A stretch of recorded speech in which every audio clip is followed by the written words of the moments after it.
खुशामदीद है कि mobile palace में जहां आपको टेक्नोलॉजी की दिलचस्प मालूमात मिलती हैं।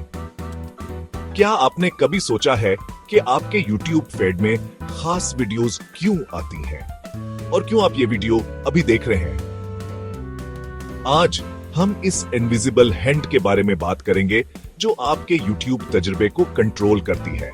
जी हां, हम बात कर रहे हैं YouTube एल्गोरिदम की। आखिर तक देखें और आप जान जाएंगे कि ये कैसे काम करता है और आप इसे अपने फायदे के लिए कैसे इस्तेमाल कर सकते हैं। तो आइए शुरू करते हैं। सबसे पहले एल्गोरिदम क्या है? आसान अल्फाज में, एल्गोरिदम वो हिदायत या असूल हैं जिन्हें कंप्यूटर किसी मसले को हल करने या फैसला करने के लिए फॉलो करता है। YouTube पर एल्गोरिदम आपका पर्सनल असिस्टेंट बन जाता है जो आपके रवैये की बुनियाद पर वीडियोस तजवीज करता है। लेकिन YouTube का एल्गोरिदम मुनफरद है। दीगर प्लेटफॉर्म्स के मुकाबले में ये आपके वॉच टाइम, एंगेजमेंट और एड रेवेन्यू को ज्यादा से ज्यादा बढ़ाने के लिए डिजाइन किया गया है। YouTube एल्गोरिदम के 3 अहम मकासद हैं। 1. आपको ज्यादा देर तक मुंसलिक रखना। 2. आपको ज्यादा देर तक देखने पर मजबूर करना। 3. आपकी तवज्जो से पैसा कमाना। ये सब कुछ बैलेंस पर मुनहसर है। ये आपको वही दिखाता है जो आप देखना चाहते हैं, लेकिन ये आपको हक रखने के लिए भी डिजाइन किया गया है।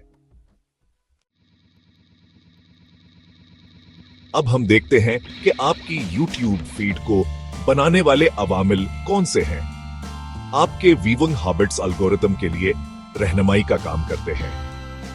ये आपकी देखी हुई वीडियोस, लाइक्स, डिसलाइक्स और कमेंट्स को ट्रैक करता है ताकि आपके लिए मखसूस वीडियोस तजवीज की जा सके। आपकी सर्चेस भी बहुत अहम है। अगर आपने बेस्ट स्मार्टफोन्स अंडर $500 तलाश किया तो YouTube को पता चल गया कि आपको टेक्नोलॉजी में दिलचस्पी है और आपकी फीड में यही जाहिर होगा। क्या आप जानते हैं कि वीडियो देखने का दौरानिया आपकी तजावीज पर असर डालता है? जितना ज्यादा आप देखेंगे, लाइक करेंगे या शेयर करेंगे, इतना ही एल्गोरिदम आपको समझेगा।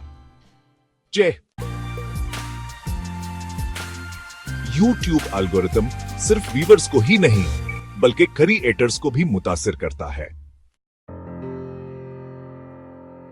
तो ये था YouTube एल्गोरिदम का राज। अब आप जानते हैं कि ये कैसे काम करता है और आप इसे अपने फायदे के लिए कैसे इस्तेमाल कर सकते हैं। अगर आपको ये वीडियो पसंद आई हो तो लाइक करें, शेयर करें और सब्सक्राइब करें। अगली वीडियो तक खुदा हाफिज।